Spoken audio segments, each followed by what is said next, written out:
दिल्ली में बीजेपी ने राहुल के आरोपों को बेबुनियाद बताया है और बीजेपी नेता रविशंकर ने आरोपों को बेबुनियाद बताया है।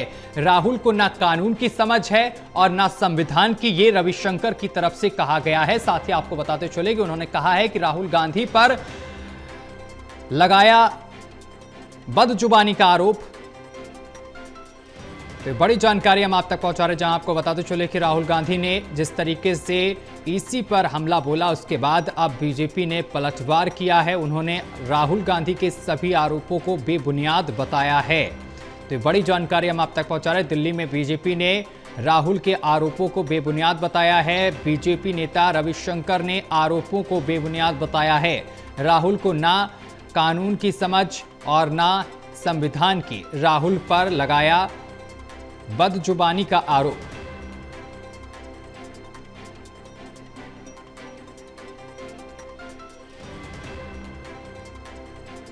जिस तरह की राहुल गांधी संविधान समझते हैं, सुप्रीम कोर्ट गए ना, सुप्रीम कोर्ट ने सब दिशा निर्देश किया ना, कोई स्टे किया क्या?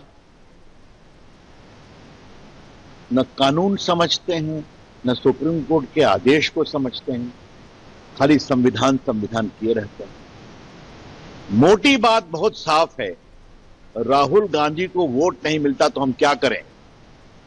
और उनके इस लक्षण से और इस आचरण से, जिस तरह की वो बदजुबानी करते हैं, जिस तरह से प्रधानमंत्री विपक्ष पर हमले करते हैं, देश उनको कभी नहीं वोट देगा।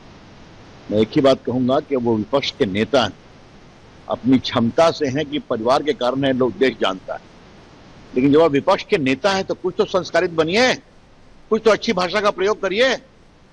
14 से बोल रहे हैं कि सब मोदी जी की जीत फर्जी है, क्या मतलब है इसका? कुछ समझते हैं आप? राहुल गांधी इस देश की जनता का अपमान है, राहुल गांधी इस देश के वोटर्स का अपमान कर रहे हैं। नरेंद्र मोदी को इतना वोट दिया, जिताया, तो अब नहीं समझते हैं कि जनता फिर जवाब देगी। और इस खबर पर अधिक जानकारी के साथ असिस्टेंट एडिटर ललित नारायण कांडपाल हमारे साथ जुड़ गए हैं। ललित जी, राहुल गांधी ने जो आरोप लगाए, अब इसके बाद बीजेपी ने पलटवार करते हुए ये कहा है कि उनके सारे आरोप बेबुनियाद हैं। बिल्कुल आपने सही कहा कि उन्होंने जो आरोप लगाए थे उनको लेकर जो है भारतीय जनता पार्टी के नेता अनुराग ठाकुर एक तो अभी 1 बजे प्रेस कॉन्फ्रेंस करने वाले हैं, सत्यम जी। लेकिन उससे पहले जो है रविशंकर प्रसाद ने पटना में इस पूरी घटना पर रिएक्शन दिया है। उन्होंने कहा है कि राहुल गांधी जो है पिछले 10 सालों से लगातार जो है वो आरोप लगा रहे हैं और वो डेमोक्रेसी का मजाक उड़ा रहे हैं। उन्होंने ये भी कहा कि वो नेता विपक्ष हैं, लेकिन वो क्यों है इस बात को सभी जानते हैं कि क्या परिवार की वजह से हैं या फिर वो एक्चुअली इसे डिजर्व करते हैं इसलिए हैं। तो उन्होंने जो जिस तरीके से राहुल गांधी ने जो भी आरोप लगाए हैं उन सभी आरोपों को जो है सिरे से खारिज कर दिया है। लेकिन अब माना जा रहा है कि अभी थोड़ी देर में जब अनुराग ठाकुर इस पूरे मामले में प्रेस कॉन्फ्रेंस करेंगे तो वो जो है इस पूरे मामले में अपनी प्रतिक्रिया देंगे कि पार्टी का इस पूरे मामले में क्या कहना है। सबसे महत्वपूर्ण बात यह भी है कि राहुल गांधी ने सिलसिलेवार तरीके से जो आरोप लगाए हैं वो आरोप अपने आप में बेहद गंभीर है और वो बताते हैं कि कहीं ना कहीं जिस तरीके से ये घटनाक्रम हुआ है उस घटनाक्रम में अब भारतीय जनता पार्टी क्या जवाब देगी, क्यों आखिर चुनाव आयोग ने जो 17 पत्र लिखे सीआईडी ने उनका जवाब नहीं दी। सारे आरोप जो है अब क्या भारतीय जनता पार्टी इन चीजों को मेंशन करती है या फिर वो अपने राहुल गांधी पर ही इस पूरी प्रेस कॉन्फ्रेंस को सेंट्रिक रखती है, ये देखने वाली बात होगी कि आखिरकार दरअसल कांग्रेस पार्टी ने पिछले कई लंबे समय से ये आरोप लगाया है कि वो जो है इस पूरे मामले को लेकर चुनाव आयोग पर निशाना साध रही है, लेकिन भारतीय जनता पार्टी इसके पूरे बीच में आ जाती है। अब एक बार फिर से आज Bharatiya Janata party press conference करने वाली है और माना जा रहा है कि वो राहुल गांधी के आरोपों का जवाब देगी।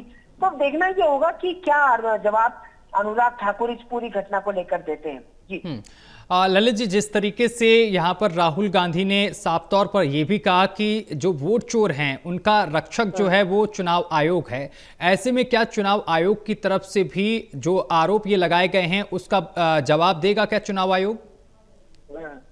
बिल्कुल, चुनाव आयोग ने पिछली बार भी जवाब दिया था। चुनाव आयोग ने हालांकि समय लिया था उसको लेकर के, लेकिन उन्होंने जो है जवाब दिया था। और आज भी माना जा रहा है कि राहुल चुनाव आयोग जो है जल्दी इसका जवाब दे सकता है। अब देखना ये होगा कि किस तरीके से वो जवाब देता है, कब जवाब देता है, क्योंकि चुनाव आयोग किसी तरीके से वो नहीं करता है, इतनी जल्दी रिएक्शन नहीं देता है। और आज के आरोप तो एक तरीके से अगर देखा जाए तो सीधे मुख्य चुनाव आयुक्त पर ही लगे हैं।